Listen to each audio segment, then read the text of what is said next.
Today, I'm going to show you how we can make this abstract cloth simulation using visual effects all inside of Blender. Like always, if you want to work along with me, I have everything I use down below. Before we get started today, I just want to say that this isn't my original idea. I did try to look for the original creator of this idea, but of course I couldn't find it. So if you do know who made it, please leave it in the comment section below so that they get the proper recognition they deserve. Anyways, let's go ahead and camera track our scene. So I'm going to go plus VFX and motion tracking and open up our clip. I went ahead and converted my video into a image sequence so it's easier to work with. I'm just going to hit A to select everything and open the clip.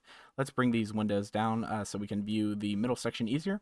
Then we need to set the correct color space. I'm going to go to render, color management, and down from filmic to standard.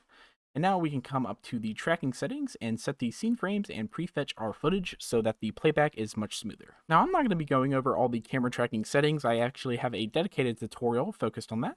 But let's come and set the match to previous frame, normalize, and the tracking settings extra. I'm going to set the correlation to be a 0.9. And then we can go ahead and detect some features in the scene to let Blender automatically detect some of the high contrast areas.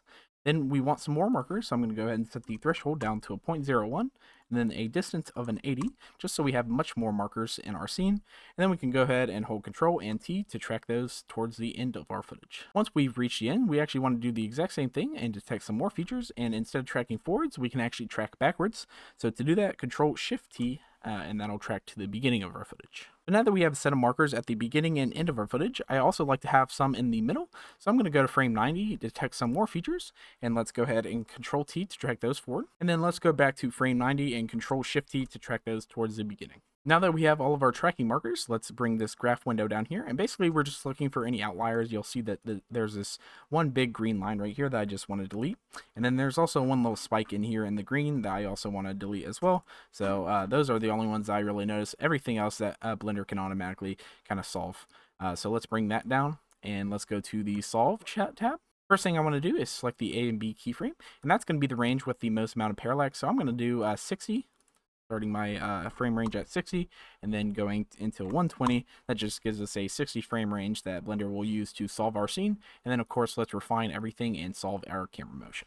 And so I got a pretty nice solve error right here. Let's go ahead and try to clean that up as much as I can. Anything below a 0.2 is really good for this scene. So let's come and clean up the tracks over here. And I want to push this reprojection error all the way up until we're basically just skimming off the highest error tracks. So let's delete those and resolve our camera motion. Okay, you can see that's automatically gotten our solve error to a 0.35. So I'm going to do that a couple more times and try to get that error as low as possible. Okay, so I cleaned up my tracks a couple more times and was able to get down to a 0.18. So that's really good for my scene. Now we can go ahead and start setting up the 3D section of our scene. So I'm going to go ahead and join the areas over here. And then let's just go down here, set up the background and tracking scene. And you can see that we have all of this set up. We're going to change a lot of the settings that Blender automatically does. And so now all we have to do is just tell Blender where the floor of our actual scene is. And so let's go to a frame where we have some markers on the floor here. And I want to just go ahead and tell Blender that this point, and this point are all on the floor plane. For this scene, it's very interesting because we actually have like a little canal section here that is very flat. And then we actually have sides that go upwards on either side. And so we're going to try to model that out as closely as possible. So I just want to have kind of this middle section be our floor plane over here. So I'm going to, with those three selected, set that to be my floor. And so now we need to define the origin. So I'm going to select this point to be our origin. And then of course, one of these points up here, we're going to define as our axis. I'm just going to make that the x-axis. So it's rotated on our scene. Of course, we do have to set the scale, and it's actually super easy for this scene because we have a little doorway over here. And so we can say that this is about like 5 or 6 feet right here. And so that converted into meters, I believe, is like around a 1.8. So what I can do is with those 2 points selected, I'm just going to hit scale over here. And then the distance in meters is 1.8. So that's why I'm doing the scale there. It doesn't have to be super accurate, but again, that is important for focal length, but also motion blur and shadows in our scene. So now that we have all that set up, we are actually ready to go back out to the layout tab and get some automatic things set up. First thing I want to do is make sure our camera track is correct. So let's go ahead. I'm going to delete this cube and I want to scale this down. Remember, this kind of ground plane is exactly what it says, the ground plane of our scene. So anything that we want on the actual floor is going to be on this red line right here. So we want to try to maintain that as much as possible. So what I'm going to do, G, Shift Z, I'm just going to move this over here, kind of trying to model it out to the actual kind of canal that we have here. And what I can do is I want S to scale. on the x-axis, so pressing X, and then I just want to move this kind of all the way out. So let's SX again, just all the way out there. And now you can see that it's roughly following that. If it's not correctly rotated in your scene, what I'm actually going to go ahead and do is Shift A. We're going to add a empty plane axis right there. And all an empty is kind of just a point that you can use in relation to other objects. So if I select my camera right here and then Shift select my empty, you want to make sure that your empty is highlighted yellow here. And then if we hold Control P, that'll set the parent to the empty.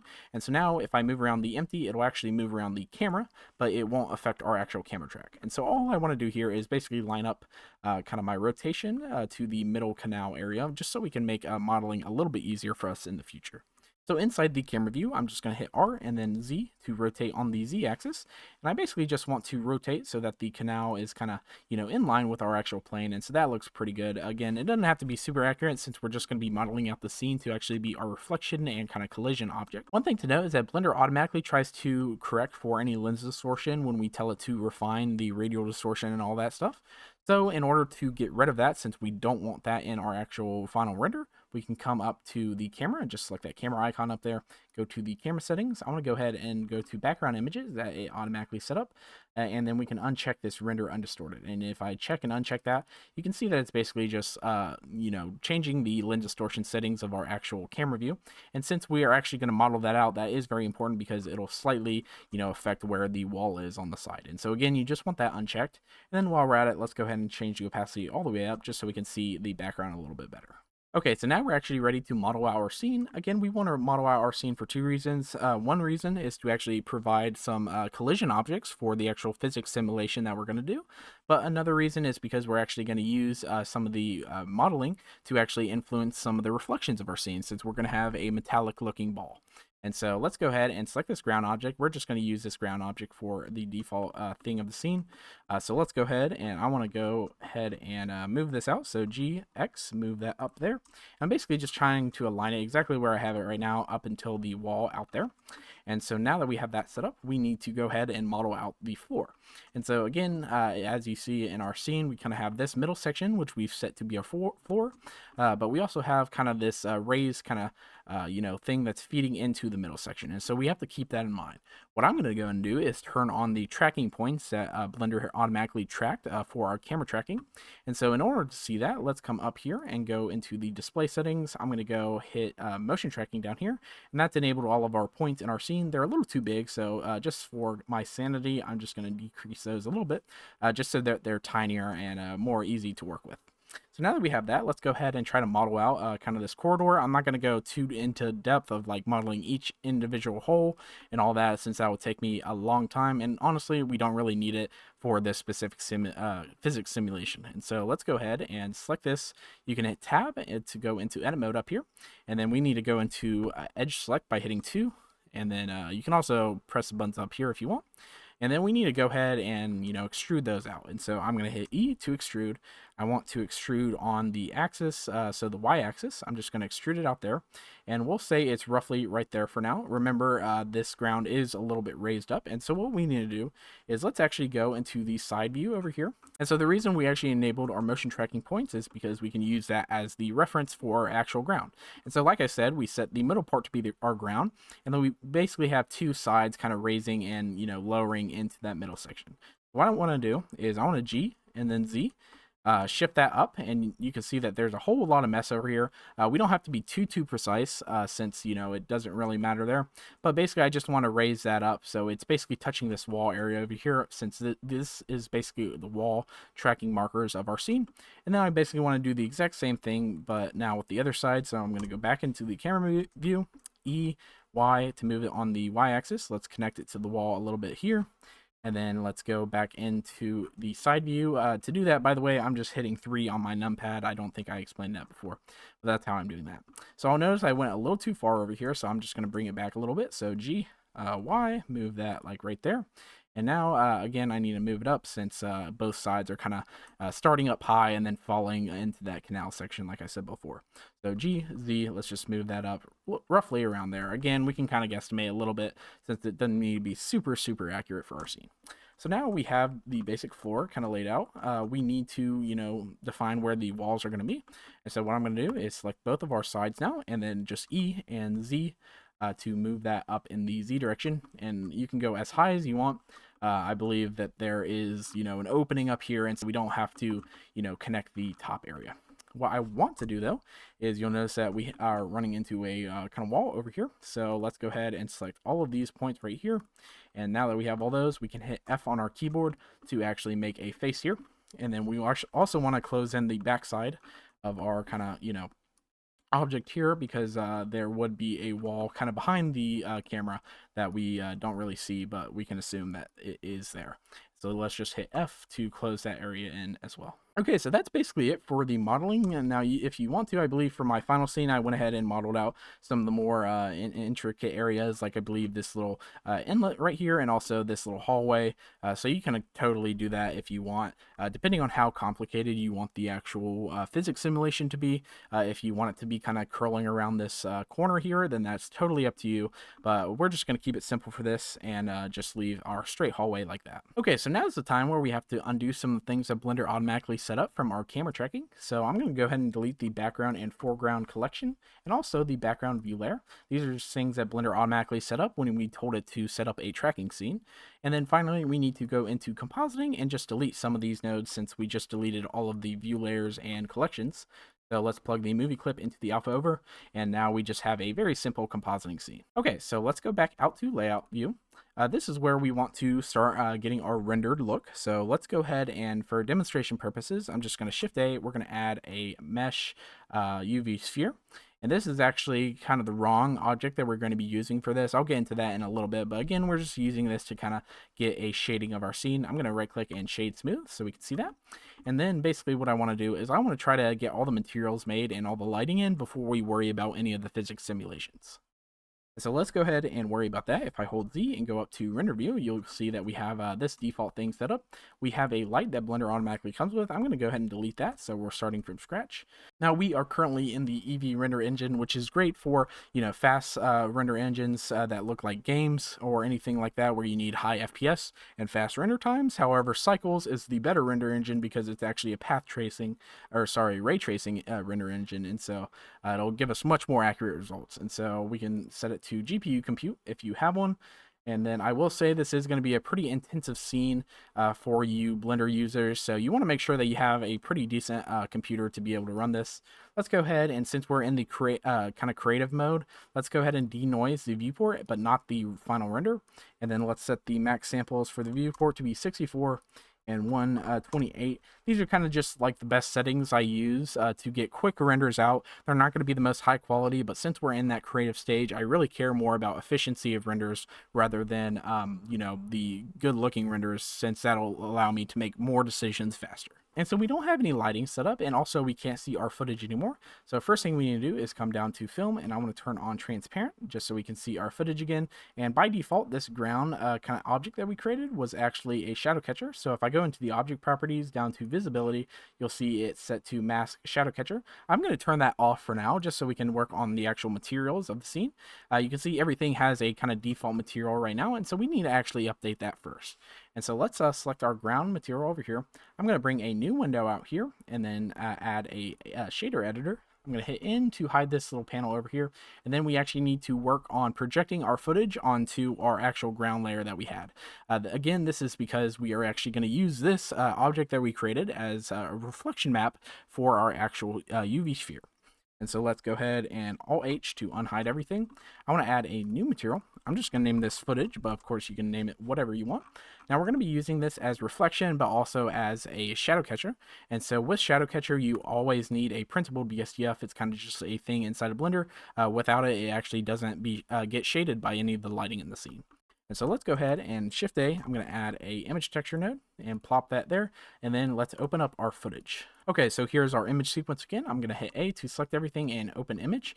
Very important, it doesn't automatically set it to be refreshing. And so I'm going to auto refresh there just so it actually plays as a video instead of just a static image. And so let's plug the color into the base color. And you can see that everything is dark right now, and that's actually because A, we don't have any lighting in our scene, but also we don't have any UV for our actual object that we created. Don't worry if that sounds very complicated, because we're actually not going to be using the object's UV or creating one from scratch. What we're going to be doing is basically taking a projection from the camera and then projecting our footage onto that. Onto the object that we created. And so to do that, we want to make sure that we have a add-on. So if we go to Edit, Preferences, we want to go to Add-ons and type in Node. It automatically comes in with Blender, but we want to make sure we have the Node Wrangler add-on. So make sure that is checked, and then go ahead and exit out of here. And so with that add-on, what we can do is select our image, and then if you Control T, we can add a texture coordinate and mapping node. By default, it's automatically set to be a UV, and so it's basically projecting our image onto the UV of our object. And since we don't have a UV setup, it's all black. And so what we need to do instead is set it to be, instead of UV, we can set it to be window. And so what window will do, you can barely see it here, but basically it'll project whatever our thing is from whatever window we're viewing it from. And so since we're kind of viewing it from the camera's point of view, it's going to project our image onto the object from our camera. And so we can't see it at all, and that's because we don't have any lighting set up in our scenes. So very basic lighting. Let's come over here and go into the color. I'm just going to turn the color up to white, just so we can kind of see what we're working with. We can always play around with the lighting a little bit later. So we have now our texture projected on our object. You will see outside of the camera, it's giving us like this repeating pattern and stuff. What I actually like to do is, instead of it set to repeat, I'm going to set it to be mirror. And mirror is just going to give us a nice little fall off, and it shouldn't matter too much since the actual object that we're going to be using is always in the camera's point of view. And so what we can do is, I want to go ahead and try to get all the lighting and reflections off of our object, since that wouldn't be on our actual in real life walls and floor and stuff. And so to do that, let's select this principal BSDF. I'm going to come over here. I want to turn the roughness all the way up. That just gets rid of some of the reflections and stuff like that. And then also I'm going to go into the specular section and just turn some of those down so we get basically the harsh highlights off of it. Okay, so you can see that's doing a much better job, and now is where we can go ahead and make the material of our actual ball. Now I'm going to be keeping it super simple. You can get real advanced and add kind of imperfections in the metal and all that stuff, but of course that would be a long process to actually talk about materials and all of that. So again, we're going to keep it super simple. I'm going to create a new material, just call it ball for now, and then I want to make it metallic. And then I want its roughness to be down. I don't want it to be, completely all the way down to 0, because then it's like a pure kind of mirror effect. Of course, if you do want that, you could set it like that. But I believe my roughness was a little bit up, something like this, so that, it's a little bit fuzzy. Also, you can play around with the specular as you want, but don't play around with it too much, because we do have this like white little highlight value, and so we want to make sure we don't blow that up as much as possible. The final thing that we need to make sure is that we're working in the right color space. Now, if you remember before, when we were actually camera tracking, we were in the standard view transform, and that's actually good for video sequences or movie sequences. However, if we are rendering any CG inside of our scene, we need to be working in a separate view transform. So let's come over to the render properties, go down to color management, and if you are on Blender 4.0 or above, you want to be in the AGX view transform. And that's basically the best view transform for CGI. The basic process we're going to do is render out everything CG in the AGX view transform, and then once we have everything in a PNG sequence, that's where we can take it in another program. For this tutorial, we're using Blender to composite, but of course, I will normally take it inside of Nuke or DaVinci or After Effects to do my final compositing. So we'll get to that a little bit later, but let's go ahead and play around with the lighting a little bit more. So I believe for this scene, it's such a foggy scene up here. So what we're going to do is, again, we're just going to push the color all the way up like that, and then we're just going to play around with the strengths until it matches roughly with the kind of lighting of our actual scene back here. If you want to kind of double check, if you select your ground and hit H, you can hide and unhide it by hitting H and Alt H, and you can see we're getting pretty close to kind of the lighting that we have up here. And so, of course, play around with the strength and get a value that you like. But now we are pretty much done with the materials and kind of the lighting of our scene. What I want to go ahead and do is this is the point where I want to go ahead and set the ground object to be a shadow catcher mask again. And so if we come over here to the object properties, go down to shadow catcher mask, now we have this result. And so if we come and set the ball kind of close to the ground now, you'll see that we have kind of shadow on the ground. And so if you actually don't see your shadow, just give it a bit to actually render out the amount of samples so that you could see it. But now we have this set up. And so now we are actually ready for the fun part of this tutorial, which is actually the cloth simulation. And so for this, let's come out to solid view just so we can have all of the kind of render power to it. And what I want to do is I don't want to use the UV sphere basic object.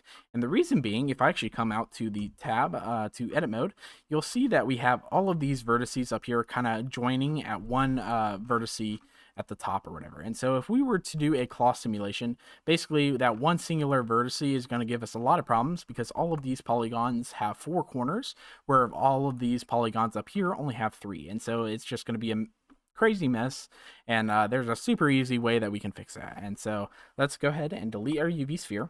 And what I'm going to do instead, it might sound a little bit weird at first, but just trust me, it'll make sense in a little bit. We're going to go ahead and Shift A, add a mesh cube. And so you might be wondering, how in the world are we going to change this cube into a sphere? And it's super easy. We just want to select this, and now if we go into the modifiers tab, we can add a subdivision surface modifier. And what that'll basically do is it'll make things smooth. It's one of the most used kind of modifiers there are inside Blender. So I'm going to set mine up to 5. You don't want to go too high, since again we are making all these new kind of geometry things in here. And so if I right click and shade smooth, you can see that now we basically have the same UV sphere, but it's going to be much better once we actually apply the modifier. And so if we come into edit mode right here, we won't have any of the geometry data. And so we actually do need the geometry data for the actual cloth simulation. And so to get that, let's just come over here, right click that and hit apply. And now if we go into edit mode, you can see that we have a lot more geometry in our actual scene. Now, the whole reason we did that is because now we don't have any kind of triangles in our scene. Every one of the polygons are actually quads. If you actually come over to the corner here, it's actually cool to see how the subdivisions modifier works. You can see that the corners are basically now rounded out, and all are still have 4 vertices. And so it's just a very nice way to kind of get around that issue that we would have had before. And so now that we have a sphere back, what we can do is we can go ahead and play around with some of the physics settings. Now, I do have to apologize. My computer isn't the best at the moment since I am recording, and so if it stutters or anything, just stick along with me since this is a very CPU intensive task for simulating. And so with the ball selected, let's just first, I want to position it exactly where I want it in the scene because that's actually where the ball is going to drop. So I want it kind of in parallel to this kind of doorway here.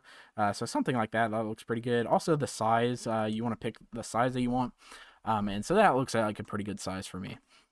So now that I have that, let's go ahead and play around with the physics of the thing. And so let's go ahead and go into the physics properties, and we have all of these physics things. Of course, we want to hit cloth, and you can see that's automatically starting to simulate up to frame 20. For simulations, if you actually move throughout the thing, you'll see that it's stuttering a lot and causing a lot of issues. Very important for simulating is whenever you want to simulate something, it's not baked to the current frame. So what you have to do is you have to jump to the very start of your footage, so frame 1 for me, and then just play the footage. And once you start it from the beginning and play it until the end, that's when it will actually start baking out the frames and the animation. So just a little watch out there. So let's jump to the start of the frames. You'll see that it basically just falls down and through our object. So we have to tell Blender that this object that we made is actually going to be a collision object. So first of all, let's just go ahead and hide our motion tracking tab so we can see everything working together nicely. Now I'm just going to go ahead and right click our little ground object and shade flat just so we can see the edges and everything working there. And so now we can, with the ground object selected, we're going to hit this to be our collision. And you don't have to change any of the settings over here. This is where you can kind of have some fun, and maybe if you want it to, have more friction or more damping or anything like that, this is where you can kind of play around with some of these values and get a unique simulation to yourself. So finally, now if we come back to the beginning again and play the animation, you'll see that our cloth is now interacting with the ground.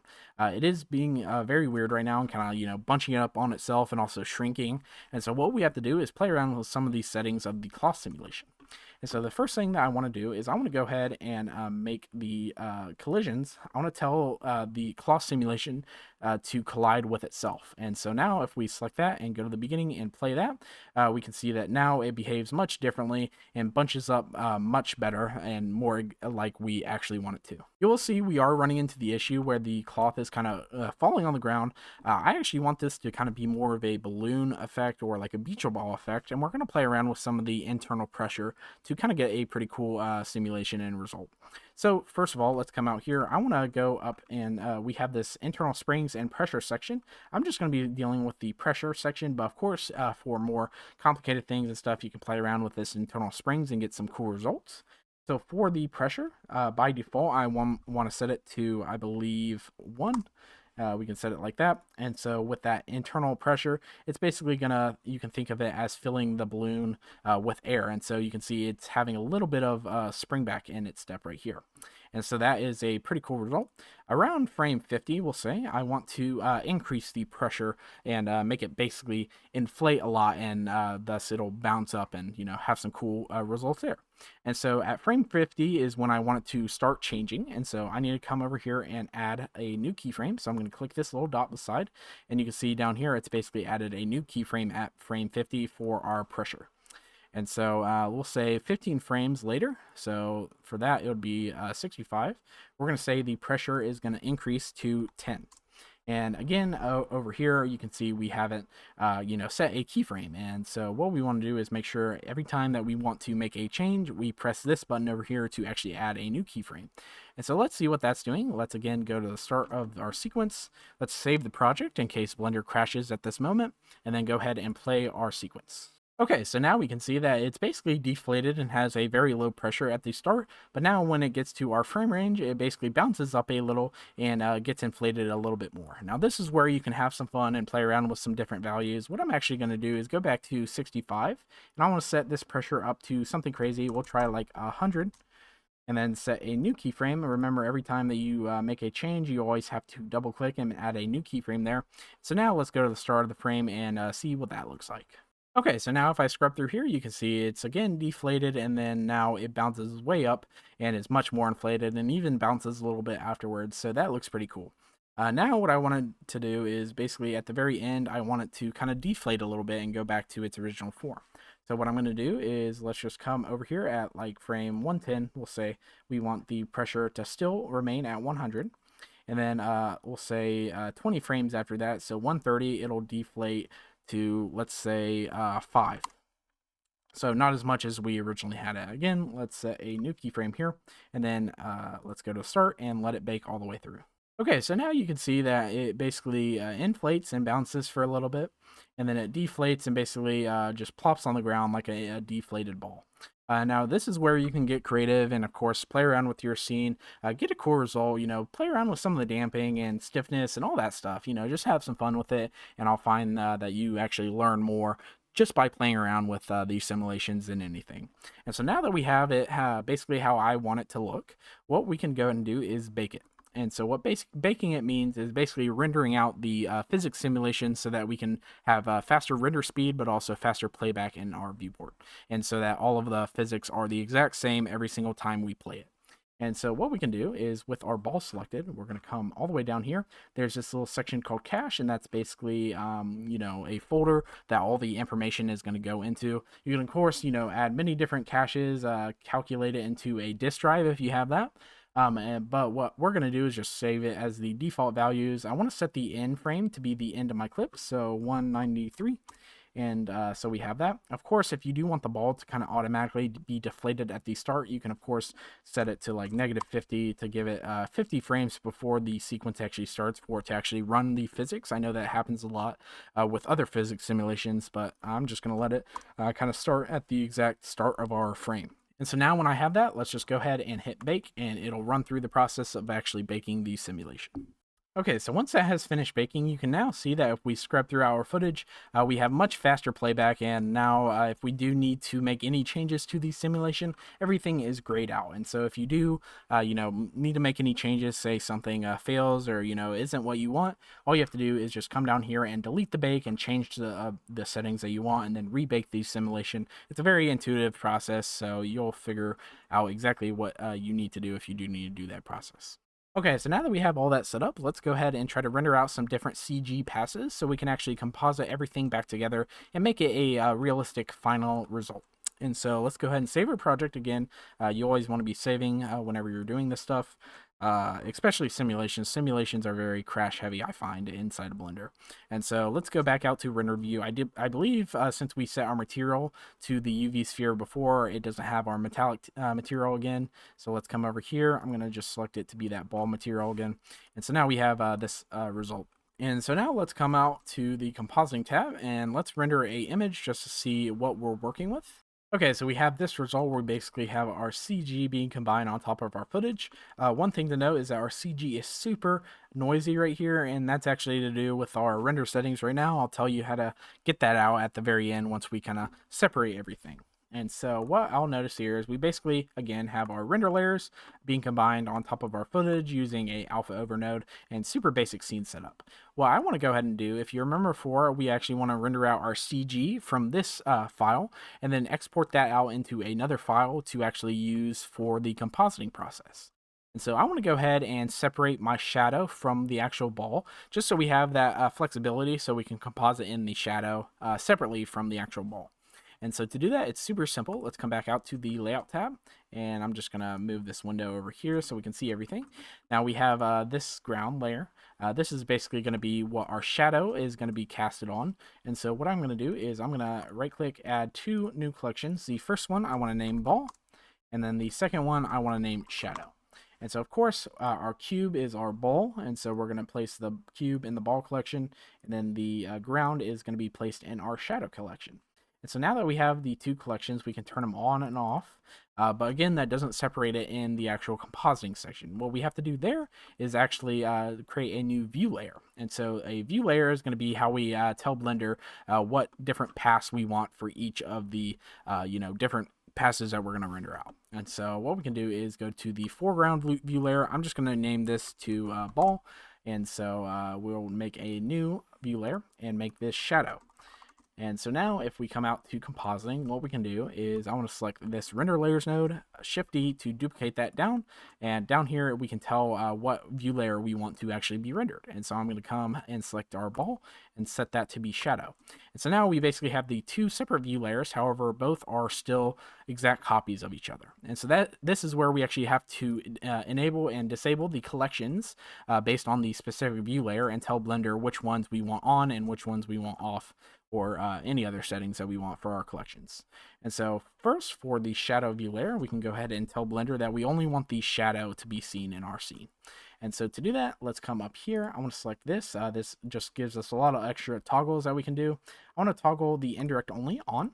And so what that does is for each collection, we can now toggle it to say everything in this collection, I want to only affect the other parts of the collections indirectly. And so if I do that for our ball collection, what it will actually do is tell Blender that I don't want the ball collection to actually be seen, but everything that it affects in the scene, such as shadows, reflections, ambient occlusion, all of that, I want to affect the other aspects of the scene. And so that's where this shadow ground kind of collection comes into play. We're actually taking the ball and, making the shadow be projected onto our ground object that we made before.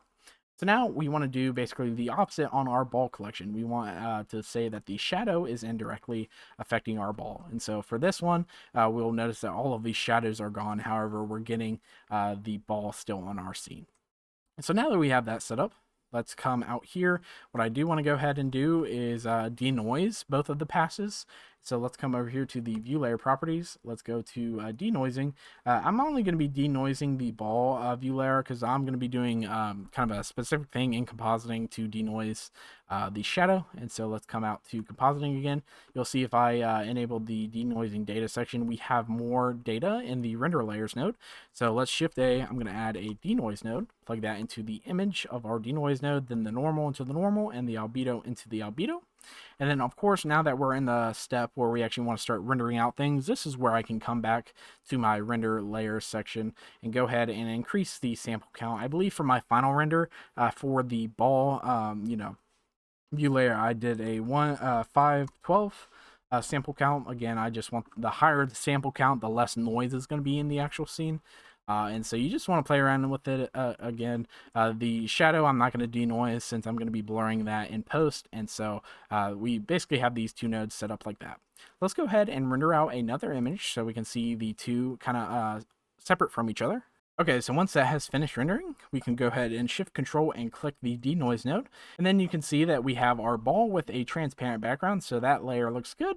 And then let's go ahead, shift control, click the shadow layer, and you can see we basically have some bounce shadows up on our wall, but most importantly, we have shadows below where the ball is going to be. And so that's very important to kind of check those before we go ahead and render everything out. Now you could, of course, plug everything into the composite node, kind of render them out separately. However, a better way to do that inside of Blender is using the file output node. So what I'm going to do, since we're not compositing in this, let's go ahead and delete these two nodes. And then I want to go ahead and Shift A, add a file output node. And this allows us to have multiple image sockets. In order to see the properties, we're going to come up to node, go down to properties, and here are all kind of the settings for the file output node. I'm going to go ahead and add another input. So we have two inputs now. I'm going to put the ball in the first one and then the shadow in the second one. This is where we can actually go ahead and name the different passes. So I'm going to name this first one ball and then underscore. Very important to put the underscore there because it'll just separate the main text of your pass from the actual frame number that it's going to put at the end. So let's just double click inside of here and shadow underscore like that. And so now, of course, you can save it as whatever file type you want. If you do want to work inside of kind of the industry standard way, you can actually do an OpenEXR multi-layer file. For me, since we're going to be sticking inside of Blender, I just recommend sticking with PNG sequence. What's actually going to happen is it's going to, whatever kind of folder we choose, so you do want to make sure it's put inside of a folder. Whatever folder we choose is going to render out, two separate image sequences in that same folder. And, then you can organize those image sequences later for use in compositing. Okay, so now that we have that set up and you have put where you want these to actually render to, very important, you do still have to have this composite node in here. For whatever reason, without it, the file output node actually doesn't work. So very important, just kind of leave that up here into rendered space. Again, the composite node is only being affected by the output properties. And so since we don't have any output properties here, it's just going to be sending everything that we do inside of the temporary file location on my computer. If you do want to change where you want it to render, you don't want to change the output section. You want to change the actual base path of the file output. Again, I'm not putting it here since I've already rendered out the CG, and so you just want to locate a folder that you want these to be saved into. Once you have everything set up and you're happy with your render quality, we can go ahead and render the animation. Okay, so once that has finished rendering, let's come back out and go to File, New, General. This is where you're going to be taking it into your own compositing software. Again, just to keep it easy for this tutorial, I'm going to be sticking outside of Blender. Now, Blender's compositor isn't really that great in my opinion. I actually use Nuke for most of my shots, but again, that is paid, and so for free, I'm just trying to stick to that for YouTube for you guys. So let's come out to the compositing tab. Let's hit use nodes. Let's delete the renders layers nodes since we're not going to be rendering any CG in this kind of section. Let's Shift A, add a image node, and basically what we need to do is go ahead and locate our three separate passes. So for the first one, I'm just going to do my footage kind of image sequence. So let's open the image. So now we have the footage in our scene. Let's Shift D, duplicate that down, and now I want to locate my separate render passes. Now I went ahead and organized my image sequences into their own folders so they're a little bit easier to work with. So I'm just going to select this ball folder, hit A to select all of my ball sequences, and then let's Shift D, duplicate that. and I want to now select my entire shadow image sequence. Again, this is where you're going to have to organize them yourself and, find a way that works for you. But now basically we have our ball pass, we have our shadow pass, and then we also have our footage pass. And so now we can go ahead and start rendering everything. The first thing I notice, and the whole reason that we are doing it in a separate software or a separate Blender file than before, is because we are actually in the wrong color space again. By default, I believe Blender sets it to filmic right here. And so if you remember, we rendered out in AGX. We actually want to do it to standard now. And again, that's because everything is in a PNG sequence, and so that's going to be the correct kind of view transform for working inside of the compositing tab.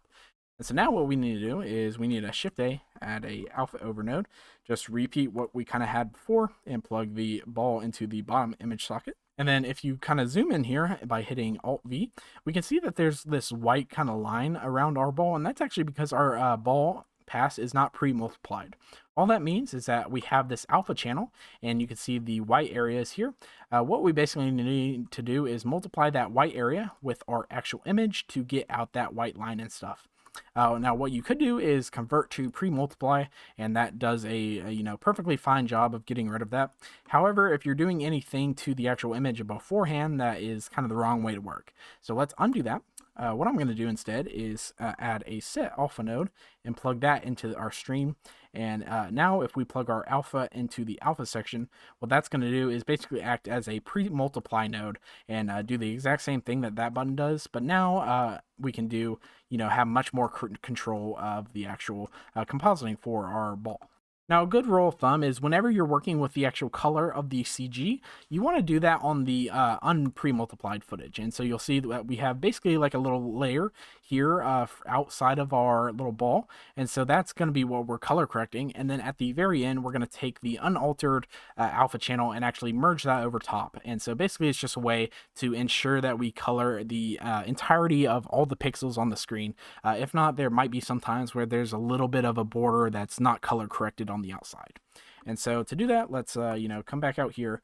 I'm going to add a color balance node, which is my go-to thing for coloring inside of Blender. I am not a Blender artist for compositing, and so kind of take this part of the tutorial with a grain of salt. I'm much more a nuke compositing artist. So what I want to do is I want to try to match the black levels, because if you see like the black levels of this grate over here really doesn't match the black levels of this. And so we want to try to match that as closely as possible. I'm going to go to offset power slope, and then let's change the slope down a little bit. Sorry, let's change the power up and just play around with that. And that looks a little bit better. I'm just trying to match those black levels again. So something like that, that looks pretty good. And so you can see if I just hit M to mute that, it darkens it a little bit and, just combines it in our scene a little bit better than it did before. And so now that's all we're going to do with the marble, or the ball right here. Now we need to add our shadow back, because if I come to a frame where it's actually supposed to be touching the ground, you'll see that we have no shadow. And again, we could combine it as a separate layer in of itself as we had it before, but what I actually like using is the actual pixel data of our footage. And so we're gonna basically take our alpha channel over here and use that to color correct our actual footage instead of using this as a layer. And so let's go ahead, Alt or Shift A, add another color balance node down here, plug that into this stream. And then if we plug the alpha into our factor, now if we come back out of here, whatever we do in this kind of node is only going to affect the place where our alpha actually is. So again, let's come to offset power slope. I'm going to play around with some of these values until I get a pretty cool result that I like. Maybe change the slope down and the power up. Something like that, just giving us a pretty cool result. Of course, you want to play around with it and try to match it to your scene. This might be a little too black, so let's decrease the power just a little bit. So something like that, that looks pretty good.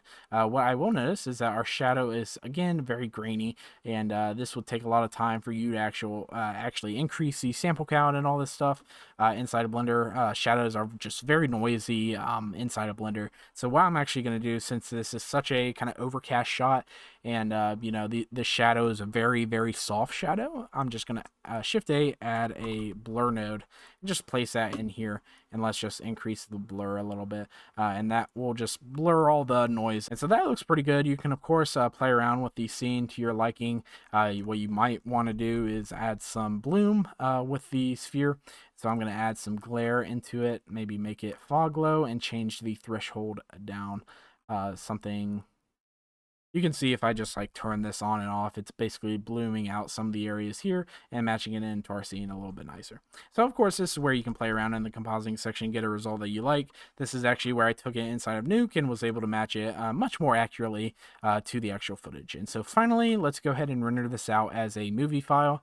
I'm going to go ahead and plug the final output over into the composite node so we can actually get a render out. Then let's go to the output properties. Coming down here, you want to set wherever you want it to be saved. So just set that file location. A file format, I'm just going to be saving it as a MOV H.264, but of course it's up to your preference of what you want to save there. So FFmpeg video, and in encoding, I'm going to set it to QuickTime, and then output quality high. So this will give me a MOV format, H.264, which is perfectly fine since I'm just going to be uploading it straight to YouTube.